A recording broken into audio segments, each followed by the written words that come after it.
Thank you so much for being here with us. Thank you for having me. It's wonderful to have you at the Voice of America. Thank you. Before we get into the details of your report, why did you issue it now? It's part of an ongoing effort at Carnegie to sort of look at the entire region of Eurasia, Central Asia, Caucasus, Russia, and sort of the western parts of the region 25 years after the collapse of the Soviet Union. It's to take a step back, look at where U.S. policy has been over the past 25 years, and what are the challenges that are facing both the region and U.S. policymakers moving forward. And so it's part of this larger effort that Carnegie is doing this year to sort of mark the 25th anniversary of the former Soviet Union. And we started with Central Asia just because it's a very interesting topic. And I came on board to Carnegie about a year ago, started working a little bit on Central Asia. We had sort of a mass and decided to move with the first piece and to focus on Central Asia. So in addition to this report, we came out today with a report on Tajikistan. We're going to be coming out with 25 years later, where is the country? And then also a report on Kazakhstan later this week, perhaps early next week, and then periodically throughout the year we'll be issuing reports on all of the Central Asian countries and then moving towards the Caucasus. And who are you mainly targeting with these reports? Because, one would say that this is the last year of this administration. Can we actually expect any major changes or turns in the policy? No, I don't think we can expect any major changes in the Obama administration's policy towards the region. I think they've been very clear. They've restarted the C5+1. This is where they see the future. But we are going to have a new president. Don't know who that is yet. And so it is sort of looking, the goal of this is not just to anticipate the problems of today, but also to look a few years down the road to sort of see where the United States has been successful in promoting its policies, where it has failed, and areas where we might want to tweak so that we might have greater success in some of these priorities 5 years, 10 years down the road.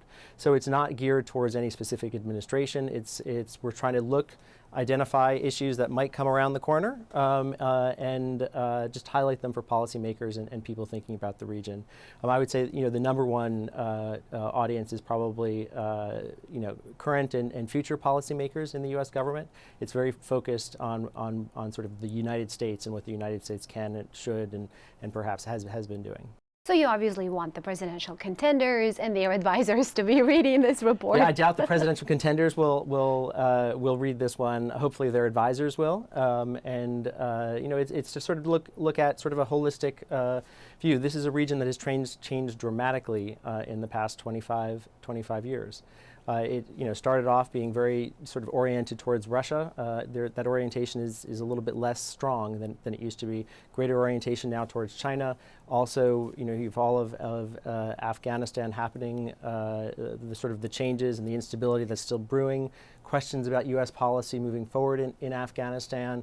You have the complications of what's been happening in Ukraine. All of that impacts this region and will have long-term impacts on it. So the geopolitical framework around Central Asia is shifting, and the sort of geoeconomic situation around Central Asia is shifting. So it's to sort of look at how this is the new landscape that Central Asia is going to be facing a few years down the road and see what happens to that.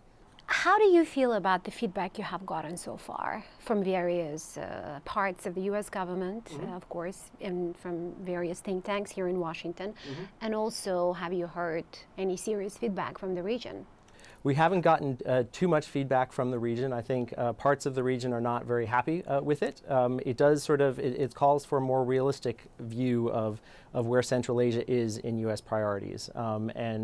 For the past 25 years, Central Asia has been important, but it's been important for other reasons. Whether it was, post-Soviet, dealing with Russia, whether it was Afghanistan after 9/11, and it is to sort of look, the goal of the paper was to look at Central Asia as a region in and of itself.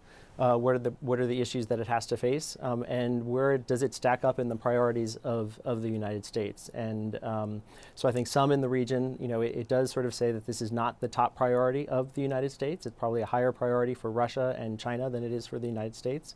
And so I think some of the countries in the region aren't as happy about that. But I think it is to sort of focus in on having more realistic expectations for what the United States can and is able and is willing to do in the region, as opposed to sometimes there have been sort of very lofty ambitions that really haven't led to real sort of movement in bilateral relations on either side. If the governments would attentively read your report, some of them actually may like what you're saying. Some of them may. But even the ones that might like what they're saying should read it very carefully, because it is talking about we identify two governments that we sort of see as being priorities for the U.S. going forward, and they are, many people can guess, it's Kazakhstan. It's the one that has the greatest economic potential, probably. It's all the one that probably has the greatest geopolitical clout in the world right now. Because it is much more integrated than Uzbekistan is. The other country that we focus in on is Uzbekistan, not because it is any democracy, it is far from it, but because it is the most populous country. It is the country that has the biggest security military establishment, and it's a country that cannot be ignored. However, in the paper, we call on the U.S. to focus in on these two countries, but we make it very clear that should focus in on Uzbekistan only if after a political transition in Uzbekistan, wherever that is, if there is more room, if it's less repressive, if it's slightly more reform-oriented, that gives the United States the opening to actually deal with it. In the current way, the current environment, it's really, it's not saying there's a whole lot that can be done. It is an area where we think that the United States should focus, but the authoritarian nature right now remains a stumbling block in really, closer and firmer relations. And the hope is that, at some point when there is a new Uzbek government, that there is some greater signs towards a willingness to have a better relationship and to meet some of the concerns that the United States has long had. What do you mean when you say focus, make it a priority to deal with these, engage more? So you're obviously saying that what the U.S. government is doing right now is not enough. What can they do? How can they engage? Well, I think one of our concerns,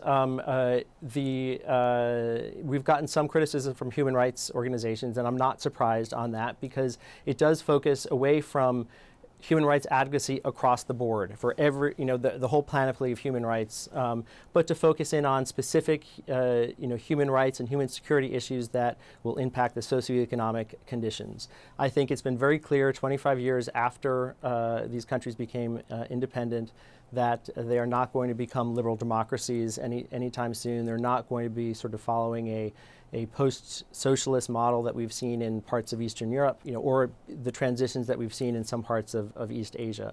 But it is to focus in on, these are populations that are underserved by their government. They suffer from high levels of corruption and generally poor governance that has sort of worn away the education systems, healthcare systems, social safety nets of these countries. And it's to sort of focus in on human security issues as much as human rights issues, not to totally ignore human rights. Aren't they interrelated? Aren't they dependent on each other? For example, human rights organizations or any ordinary citizen in Central Asia would argue that it is because there is no justice, there is such wide disrespect to human rights, and nobody cares about laws and transparency. You have these horrible conditions. Yes, you have the horrible conditions, but improving the socioeconomic conditions also means improving investment climate, and improving investment climate also means focusing in on economic and judicial transparency issues. So all these issues are are Yeah, related. you need transparency Yes, to be a better. you need transparency, Yeah. and if you read the report, it's not saying don't focus on transparency. It does talk about the high levels of corruption and the misgovernance that this has. But there's been so much focus in on elections and election monitoring and political parties and all that type of stuff. And a lot of the efforts that have been made that the U.S. government and the international community has focused in on those, I think they're the priorities. They're what, there are a lot of what, people, at times it's easier to find funding for, but I think, the focus really should be focusing in on, and so I don't think that this really disagrees with what a lot of the human rights organizations are arguing, but it's to focus in on human conditions broadly interpreted, and it's the hope that, if by investing in education systems, investing in healthcare systems, you can create a broader constituency there for greater political change down the road. And you think that there is some maybe willingness from those governments to actually work with the United States on these sectors? I think so. I mean, one of the realities is, and I think this is a time when the United States has a little bit more influence than it might have had when we were keenly involved in the region, is that I don't think these governments want to be left to China and Russia. There has been a lot of eagerness to sort of keep the United States and keep the West involved. And I think this provides some leverage, and I think the United States should take advantage of that. And I think when regional governments talk about the Kazakhstan is a case in point, talking about trying to have a transformative economy similar to Singapore, it's important to actually, if that's what they want to do, they need to be rated on what they're saying they want to do. And when they fail, if they are failing right now, but any sort of step in that direction would be beneficial for the country, but to really look at areas where you can sort of see the possibility for change in the region and help and push and use the leverage that the United States has to try and make that happen in those areas. It's hard to believe, actually. It's hard to imagine that countries like Uzbekistan specifically would welcome, let's say, new agricultural programs, from the United States. You know how hard it has been for the USAID to carry a lot of its projects in the country. When you look at how the Obama administration dealt or has been dealing with the region, it has been an age of realpolitik. Many diplomats, and you were at the State Department, they argue that we have tried all these things. They have chosen a path of strategic patience. They haven't actually been very critical of the human rights situation in countries like Uzbekistan or Tajikistan or Kazakhstan. They have chosen not to name and shame. They have chosen to discuss all human rights issues behind closed doors. So they haven't really pushed hard on these issues. As somebody who has been in government, I can say actually there's been a lot of hard push on But some again, of these issues. behind closed doors, mainly, at least for the past few years. Behind closed doors, yes, I think that's the case. Very often, some of the stuff in public doesn't really go anywhere, and so while I understand the frustration, having been on the inside and seeing sort of how at times pushing on these issues in public really doesn't lead to any greater greater effort. What you're recommending has been tried. Not necessarily. I mean, what we've recommended is to sort of downgrade our expectations. It's to downgrade. I mean, we are downgrading our money, we're downgrading our commitment, and we're downgrading our focus. So do even less than what you have been? I think that is just the natural, when you look at U.S. budgets, when you look at the concerns of the American people, Central Asia is not a high priority in that. So what it is doing, it is taking that reality, focusing it on areas where we think that you can actually lead to some improvement of just general conditions. I would also say, I mean, there's the country that I think is the most promising for this, and it is Kazakhstan. When I talk about Uzbekistan, there's a big if in that report, and it depends on what happens after. So it's sort of, Uzbekistan is kind of in a state of limbo. Right, and Uzbekistan has also been better at basically asserting certain things that it wants to specifically work with the United States. I mean, it has been good and at doing that, but I sort of, in the report, it does call for, when there are areas where one of these countries wants to work on it, the United States really needs to make sure that they are working on it. It's not a transformative across the board, but it is to focus in on areas where there is some willingness to do it, and not just have rhetorical willingness, but to sort of put the pressure on. And so it's not going to transform this region's we've had 25 years to try and transform this region. It hasn't happened, but it is to try and lead to sort of more moderate steps and sort of baby steps. And it is to just focus in on areas where we think things are possible.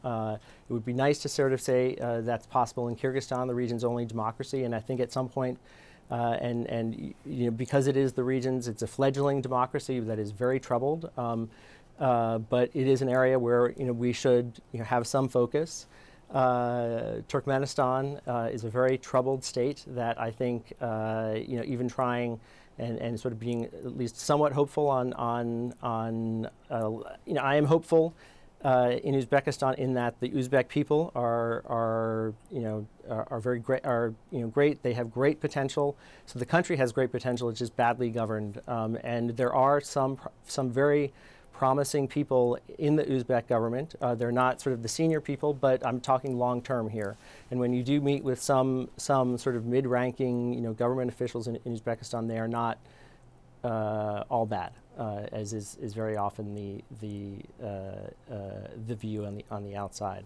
So I think that there is some space. It's not immediate. It's not short term, but this is sort of a vision for not this year, not next year, but for where the U.S., given the constraints in sort of the U.S. commitment, given the constraints in sort of U.S. attention to the region, where we think that having more tailored views might have greater hope. And I do have to sadly say, I think Tajikistan is also a very troubled state. The human rights situation is just getting worse and worse by the day. And I think the consolidation. If you read the report that we have on Tajikistan, it does talk about the sort of the impact of this clampdown on political stability in the country. So, given all that, why not focus more on governors and promotion of rule of law? I think you do see that in the paper. First of all, you're focusing on one small issue. People have picked up on this because this is something that people feel very frustrated about. In the eyes of many, especially democracy supporters, civil society, the United States is not doing enough already.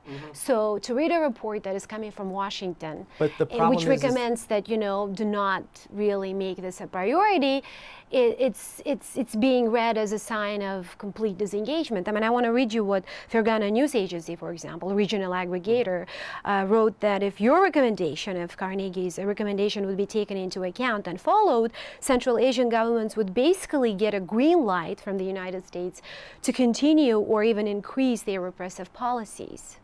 I think they need to read the entire report because that is not what the report says. The report basically is very clear, and there is language in there that says the authoritarian nature and the repression of these countries is a major stumbling block to good, long-term, stable relations with the United States. That's very clear in that. And to have any sort of political partnership with the United States, this remains a stumbling block. However, there are areas where I think these countries, they claim that they want to bring in foreign investment. They claim they want to work on these issues. These are areas where I think some real focus in on and efforts to sort of pursue minor little itty bitty change is places where I think it is worth doing. And with that change comes a better and closer relationship with the United States. But I think to expect that the United States can solve all the problems in the region is just not. It is a misunderstanding, I think, in the region of where the region stands in the United States. And I think that's what the goal of the paper is to do, is to not sort of say, don't promise much. It is to not promise as much as we've been promising, because the United States cannot deliver so far what it has promised.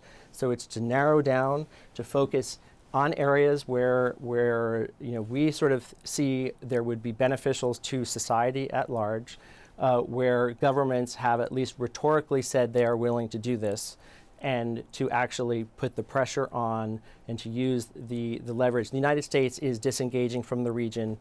When countries want the United States to stay in the region, there is specific leverage, and to focus in on these areas where we think you could improve the conditions of human life and human security. So it is, and also these are all areas that help build the building blocks for greater social justice down the road. I have heard similar arguments from U.S. policymakers before. Many of them have said that we want people to change their own societies in the region. We want changes to come from within. As you say in your report, you want changes to be driven locally.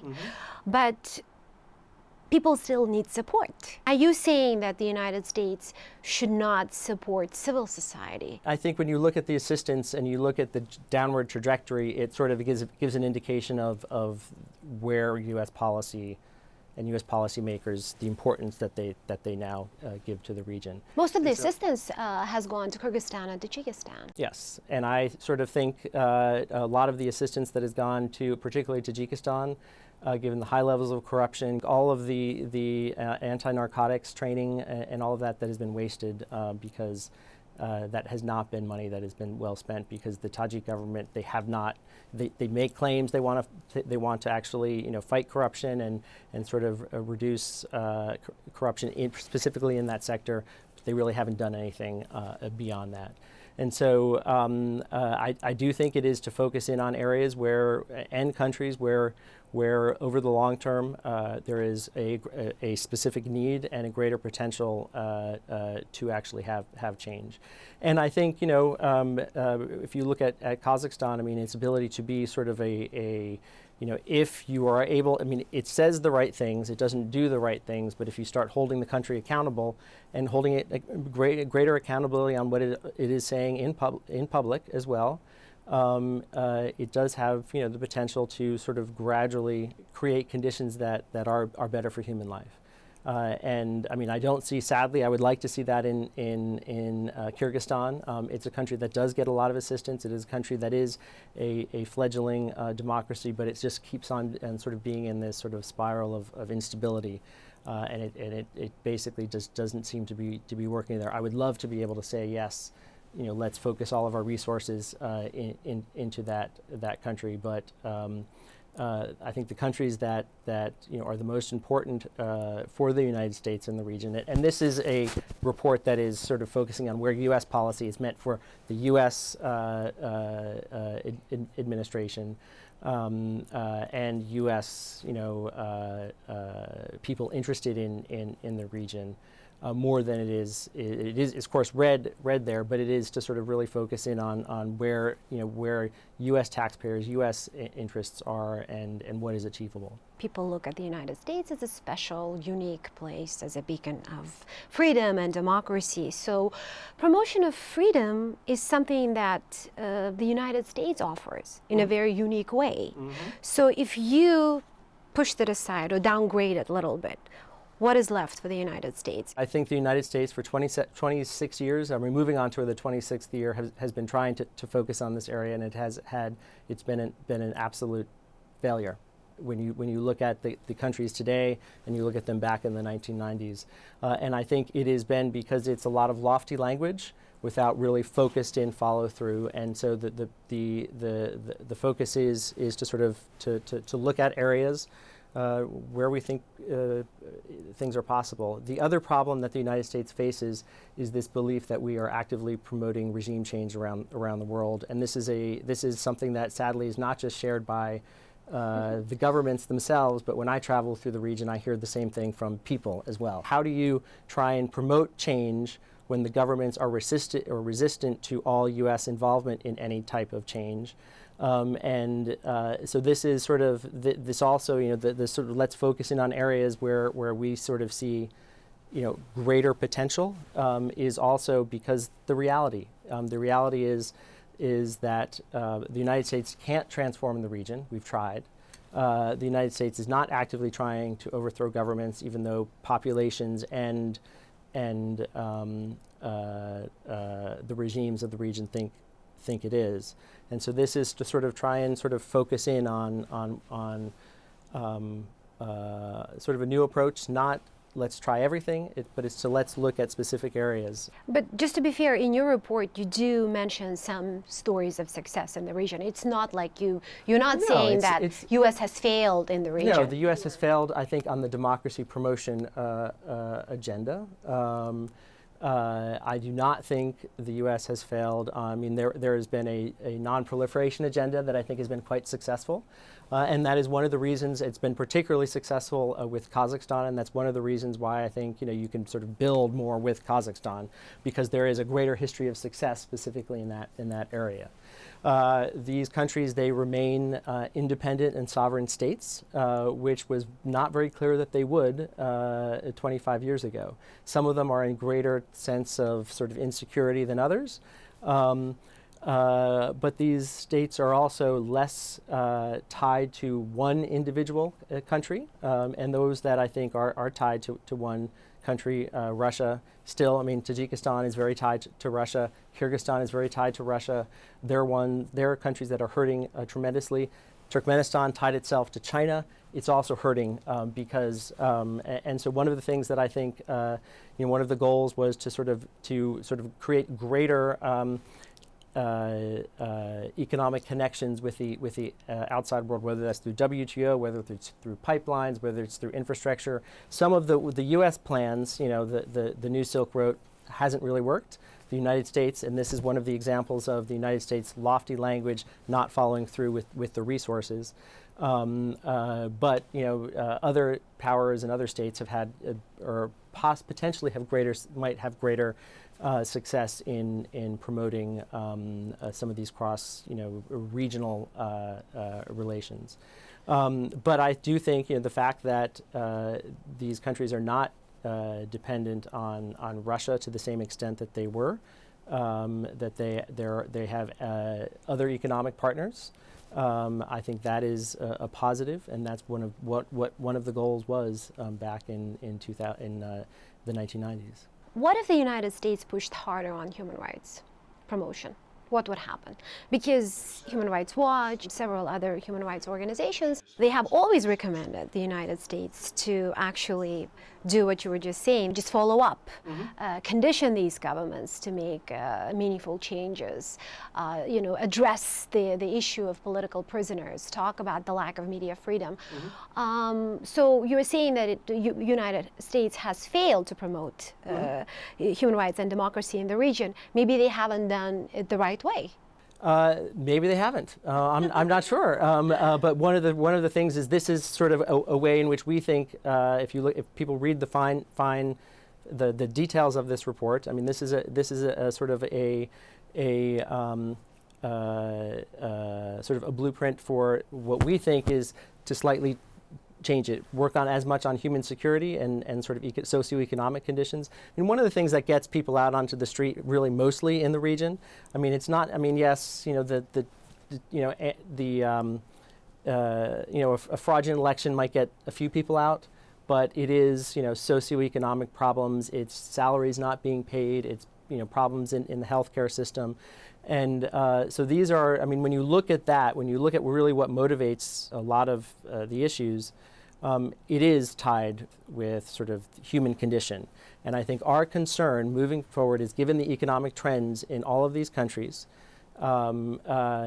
these countries sadly have never really diversified their economies. They rely on the extraction of natural resources and agricultural products, most of which are at all-time low prices globally in global markets. And many of them are dependent on Russia for migrant labor. The Russian economy has collapsed under the weight of sanctions and low energy prices. And I think, while China has shown great capacity and great willingness and sort of putting a lot of money into the region, it also is having a little economic bumps too. And so when you look at the sort of the future of of this region. I mean, yes, you have human rights issues, but you also have economic problems doubling down the road, and you have a tremendous amount of young people who, over the next 10, 15 years, are going to need employment. And unless these governments, I mean, and Russia doesn't look like it's going to be that's not a long-term solution, and it looks like it's going to become much more difficult, particularly as sort of the new sort of generations of people enter the working world. And this is one of the reasons why we focus in on the need to work on education, not only for for what happens to this region, but to give Tajiks, to give Kyrgyz, to give Uzbeks a chance, even if they do decide to move elsewhere. Having language skills that are hopefully not just Russian. Many people don't even have those anymore, but to sort of improve the economic potential, not just of these countries, but to sort of get them to invest in greater in their own period. And this is the time to do it. We are going to be facing leadership changes. I mean, in Kazakhstan and in Uzbekistan at some point, probably in the next 5 to 10 years. Probably also there'll be changes in Kyrgyzstan and Tajikistan. You never know. I mean, Rahmon has been in there for 25 plus years as well, and he's not a young man for the region. So this is a region where you have political change that's going to be occurring, and you have economic difficulties that are on the horizon. A lot of what the report is doing, and it is laying the groundwork for what the future of this region needs, and it does need some sort of economic jumpstart. I mean, human rights is a problem, and we've identified it in the report. And when you look at the individual country studies that we're also predicting, people will see that we call these countries out on their human rights efforts. But it is also, I mean, this is not to look just at the conditions today, but is to create a vision for what might be possible in the future, and to try and sort of anticipate problems.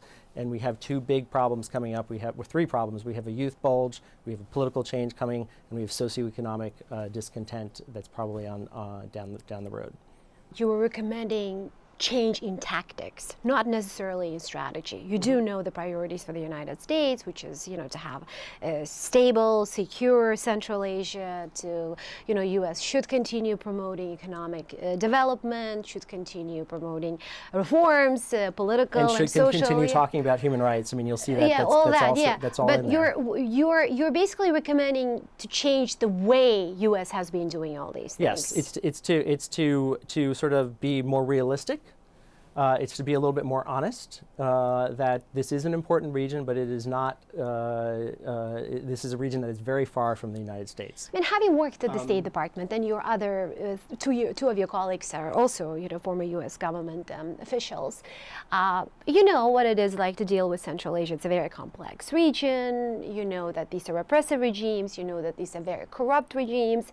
And many of your colleagues at the State Department or in Pentagon would say, yeah, we have already tried some of the things that you guys are recommending, and you've been here, you know it. Do you, 3 of you, also bear some responsibility for how and what U.S. did in Central Asia? I mean, I actually, if you look at our backgrounds, we were all around the sort of the research and analytical side. So, we're not the policy, we never were the people, promoting the policy. But you were there. I mean, you have contributed in some way, right? Yes. I mean, I think everyone, anybody who's ever worked on the region has contributed. And I do think we've had a very schizophrenic policy at times. I mean, it was the region in the years 2000. I mean, it seemed to be a very high priority, but it was a high priority, I think, for the incorrect reasons. It was a high priority not because of the region itself. It was a high priority because it was a annex to another high priority. And Afghanistan. And working in the government at that time, I mean, everything went through the prism of Afghanistan, and I think the United States, in the ways in which it sort of did some contracting here and there. I mean, it helped fuel some of the problems. Another thing that we also say that is quite controversial, and not a lot of people in the United States like as well, is that we should not be utterly concerned if Russia and China remain present and very influential in the region at the same time. Policymakers don't like to admit that the American New Silk Road really hasn't gone anywhere, and there's greater potential for the Chinese one, perhaps. But just because China is doing it, and just because it's a Chinese program, doesn't mean the United States should knee-jerk and say try to push back on it, because greater regional economic integration, I think, is something that is important. In the report, we note that there are security issues that will linger in the region with the United States drawing down.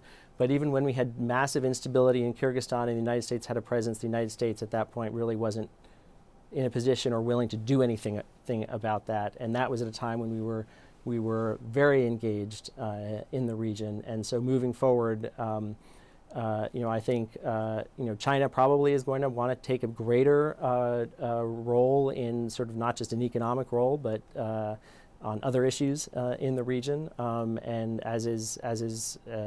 Russia will continue to try and retain its influence in various ways. And just because they're not the United States shouldn't necessarily try to thwart everything that they're doing. You say that the United States should not militarize the relationship, the policy, and of course you're mainly talking about Uzbekistan when you say that, because that's one country that has gotten a lot of military assistance. Mm-hmm. Not much if you talk to the Uzbek officials, but a lot if you are watching from outside. Mm-hmm. What if governments like those in Uzbekistan say that's what we need? That's what is needed for us to secure our borders. We want to still cooperate with you when it comes to Afghanistan. That's where we want to work with you. Mm-hmm. What should be the answer in those cases? Well, I mean, I think this is an area where when they come and they say we want to work on this, and we want to work on countering narcotics or securing the borders, that includes fighting corruption.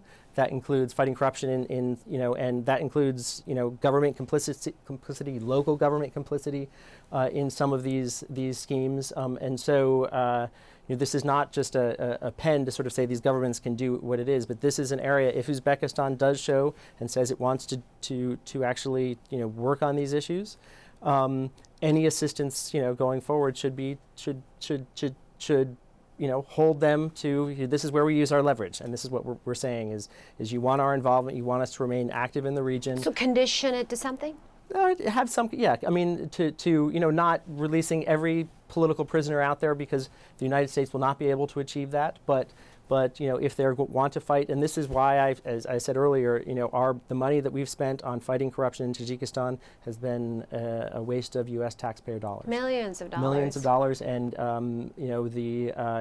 it shouldn't happen when budgets are smaller and there needs to be is there progress on the issues that these countries said that they are going to specifically address that are also in our interests?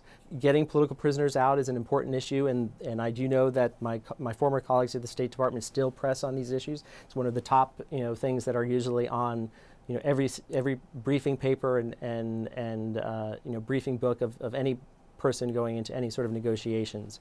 And so that they will remain on that areas, but these are areas where there's not a whole lot of give and take.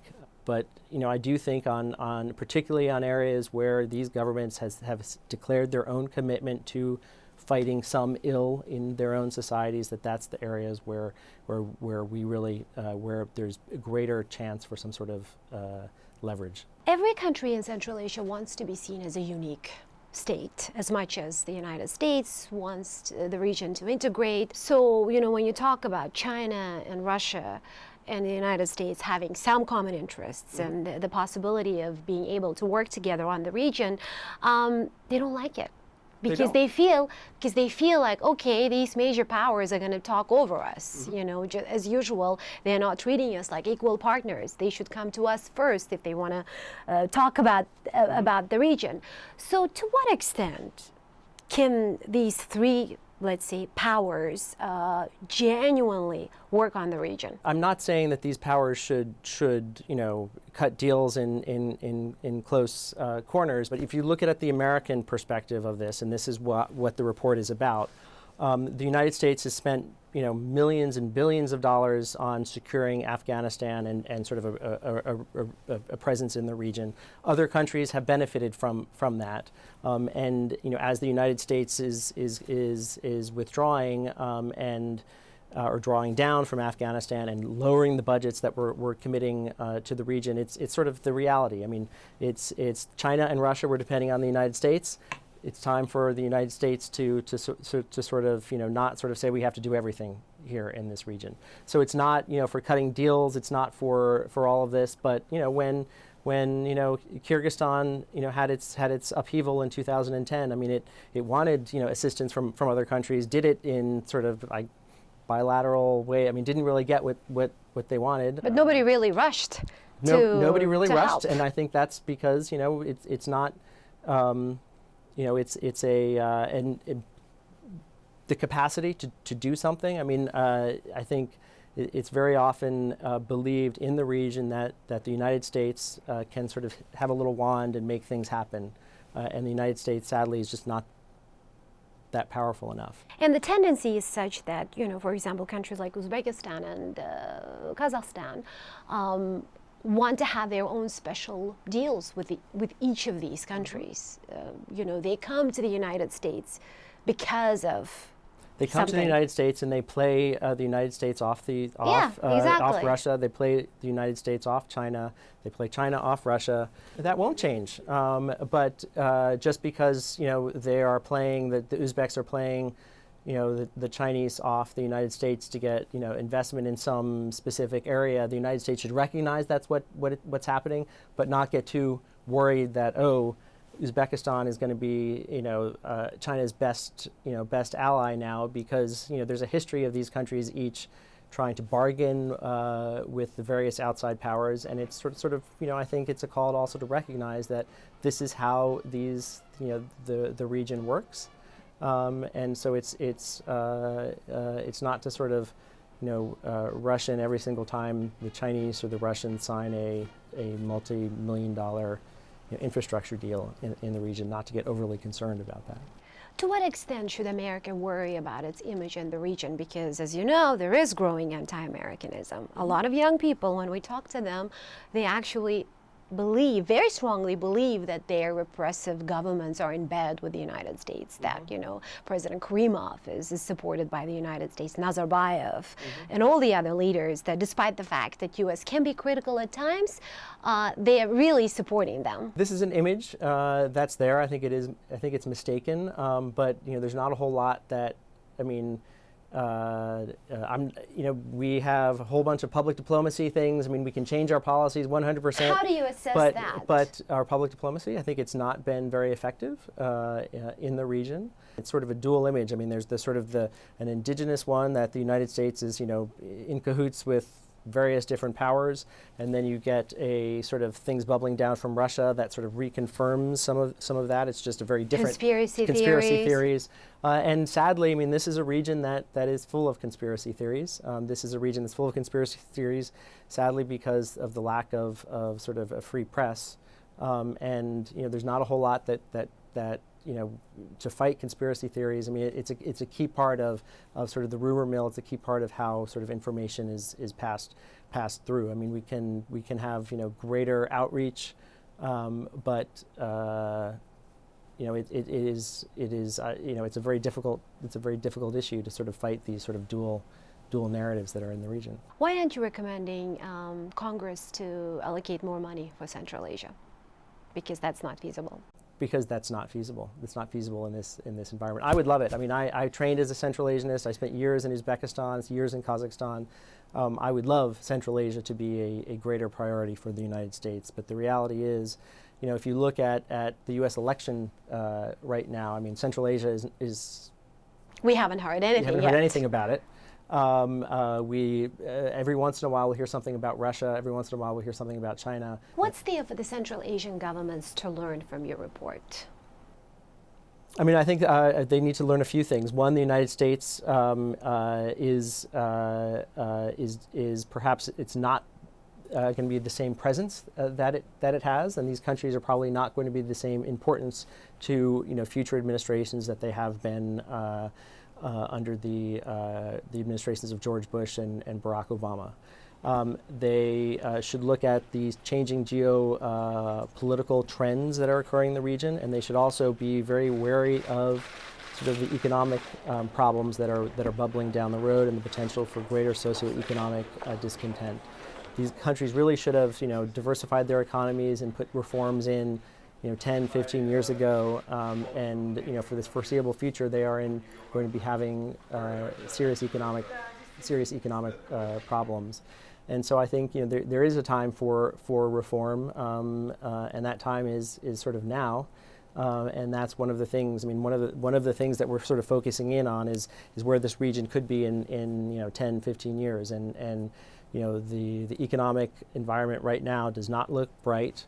Who should the U.S. government partner, or should the U.S.-based organizations partner with in the region to help push for reform, to carry out this, reform agenda, as you call it? I mean, I think it's very hard for the U.S. to partner. But they have to work with someone. We know that they work with the governments. They work with the governments. They work with various. We do work with NGOs. We also work with governments. Work with the business community, and these are all potential partners. But the reality is that a lot of what these governments need to do is they need to have reforms to sort of jumpstart their economy. The United States can't jumpstart their economy for them.